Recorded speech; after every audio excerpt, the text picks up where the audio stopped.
So luckily, the fob is surprisingly not too far off from the ancient city, which is ironic. Our heroes rested, and before they left, I'm sure Roger was looking back at Ankill, telling him to not drink too much and make sure to get the work done. I'm sure Ankill's response was probably what? A silence because he's muted.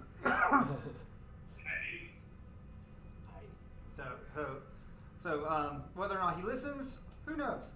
But going across the forest, they follow a stream down to an old burnt house, and they go behind a waterfall, and they go through some caves, and they enter in the great ancient city. From the ancient city, Slick leads them to a passage on the far end of the lava that's in there. Hank, I'm reverbing. I don't know why. That's weird. But Slick moves them through, and there is a long passage, and what looks like a trap is actually a passage to a room. A great light flashes, and they are encompassed, and they appear in a room. It's like sitting before them is a small, withered figure with almost green-like ooze coming from them, from where their skin is loose. So it moves and cracks as what used to be eyes are dark and nothing there, but you could almost see something looking back. So Slick informed everyone that he's had dealings with this before, and that he hopes that this lich is in a good mood. You really don't know if it was a he or a she in life. So you're welcome to ask that. Yes, yes. Please ask. Only ask what we have to. So again, you have flashed in. The room is silent. There are lights emanating from the walls, and there's shadows cast, but you cannot see any of the light.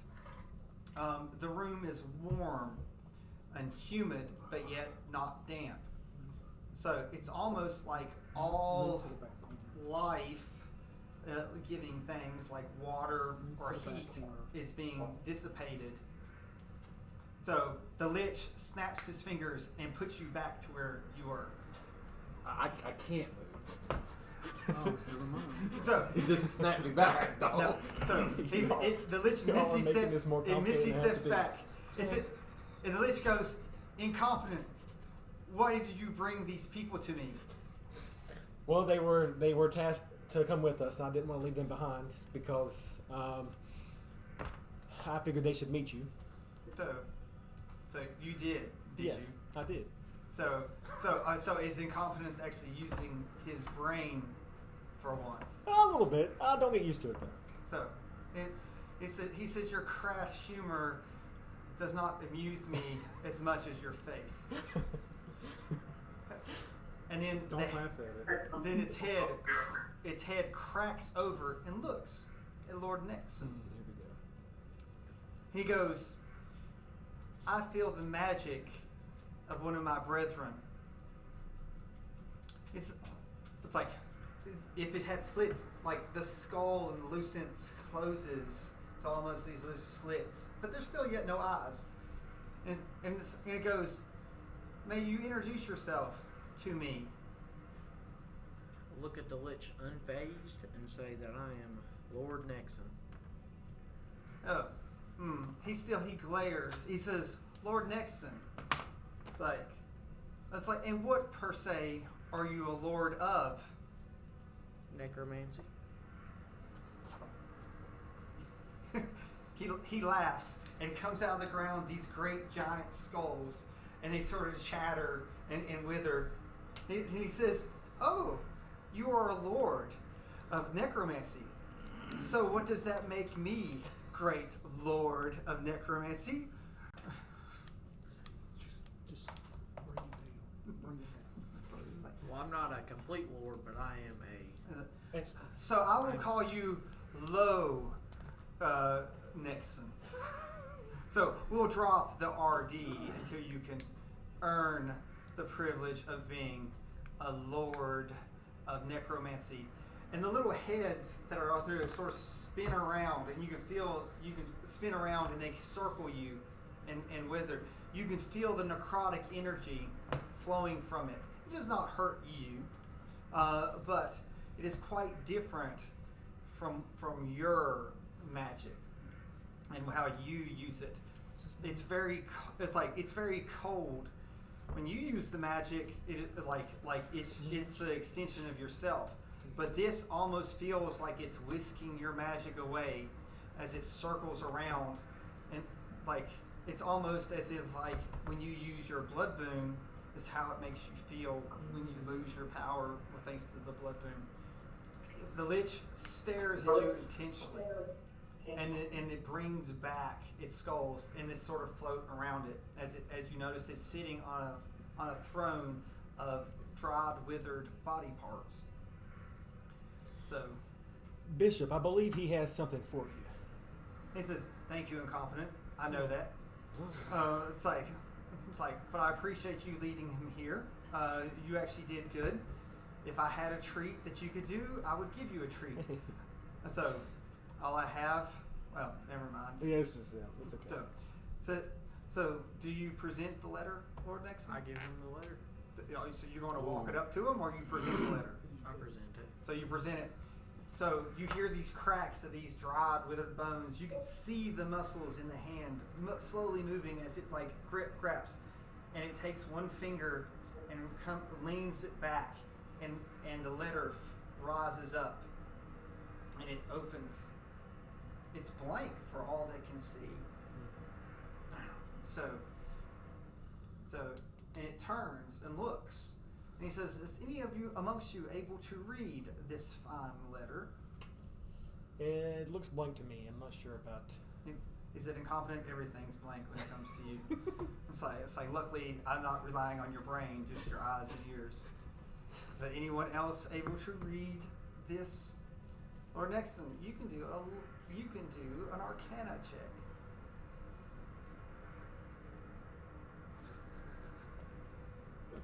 Andrew's just happy I'm not busting on him. Yeah. 19. Oh, a 19. Oh yes. Good So- job. So Plus you, 7. you see. Oh, so it's not a 19. It would be 26. No, he had a 12. That's right. Was it Oh, a it was. 12? Yeah, I Okay, just care about okay, good. So you can make out one word. Arrogant.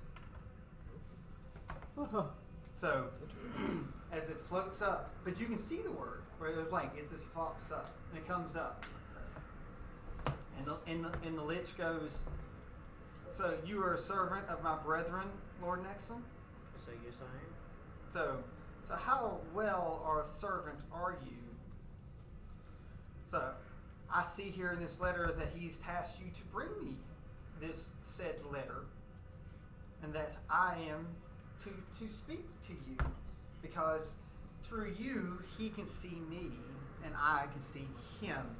Are you willing to submit and let me use you as a medium to speak to my Lord, your Lord? I do. So, you do. No, So, it isn't.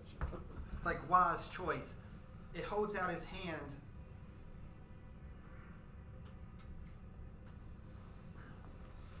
And you float. I knew it. So you float in the air. So I'm trying to get there. Wait a minute now. There we go. So the bones that you have collected from your skeletons come out of your bag and wrap around you in almost like a cage-like thing. It sort of almost like a bird's wings coming forward and is wrapped around. So you look at that, and one final bone, it's a jawbone from one of your skeletons, floats in front of your face, and it snaps onto your head around your own mouth. And at this point, your eyes glow and through you speaks your master. Can we? Oh yeah, we can Yes. see it. So yes, you can hear. So Can I do a perception check see if he's in pain? sure, I wouldn't. go ahead. I wouldn't even. You can. But You're can't just look at- you're just looking at him. Yeah, that's my bad. It's Yeah, like go ahead. It doesn't matter if he is in pain. 7 plus 8. So he looks like he's dead now. Well, first I am. Just Yeah.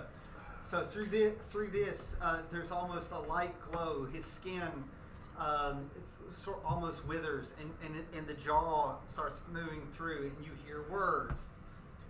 The words sound quite different of that of the other lich in front of you. It is definitely not Lord Nexon's voice that comes out. It is gruff sounding, and you can almost hear the crackle of the bone jaw opening.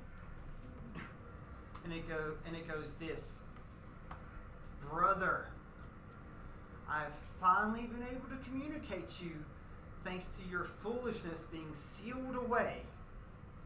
Oh boy. So the bishop gives Slick a glare. So he says, it was not I who was incompetent that couldn't come and communicate with me, because I'd had no reason to communicate with you all. It's like I was never one concerned about this world after it was made. It's like I was always the deciding vote about how the world would proceed. It's like if you all needed me, I was always here. So after all, I brought the most playthings into this world. So the Lord Nixon, I guess, we'll just call him Lich King from here on until he's out. The Lich King then says, that's how you've always been. It's like you make plenty of toys, but you never have responsibility when they break. After all, your great city that you built for us lay ruined, and our brothers and sisters that helped make this world perished because of your not caring. It's like all you did was like feel like you built it and you were accomplished, but you didn't grow. So the Lich is like, I am starting to take notice of this world now. After all, while I'm still sealed here, I'm sending those out that I have in storage, and also making new apprentices, as in incompetence here. So the other Lich looks at him, and the eyes glow, and he goes, I too have brought out my menagerie of puppets to help reshape this world since we are communicating again. So thanks to this puppet, I have discovered, Hank, we're reverbing from you.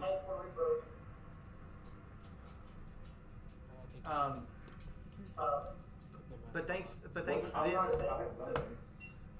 so I've discovered the farmer has been destroyed.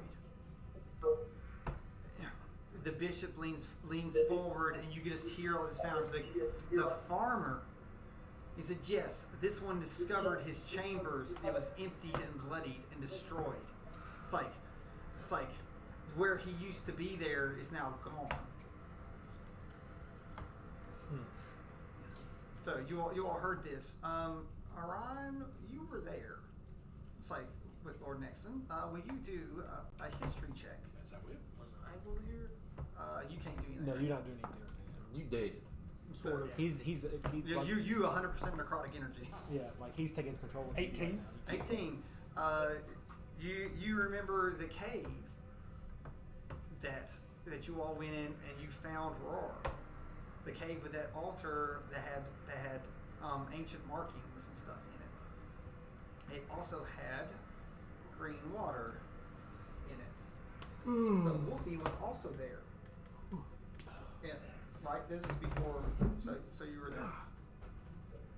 So everybody else was not there in this process. So the Lich King says the farmer has failed. He and not he's been failed. Yeah. So our suspicions have been true. Many of our kin to help make this world was destroyed by the darkness in one way or another. I fear, though, that the farmer's wrath will consume this world and all our children that we brought here. So he's been amassing his power to come back.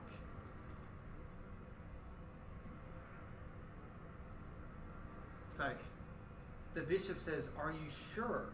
It's like that would take a mass amount of souls and magic to reform his being. The body of Lord Nexon sort of struggles a little bit because the necrotic energy is starting to overpower him. It says this doing with the Drow is some of it. So the Drow, thanks to the large magic, have been targeted by the farmer for his rebuilding purposes. So he has taken an ally. It's like one of nature himself, and using him to spread himself across the land and contaminate and grow his power till eventually he becomes who he is. It's like I can feel his intentions when he is reformed. So does anyone have a comment, or are you gonna keep going? Not to interrupt. I'll call him back. I'll call him back after I do this. Not to interrupt, Bishop, but this wouldn't have anything to do with the hammer that I saw Dame Nightbreak. Does it? Listen for me, and I'll. So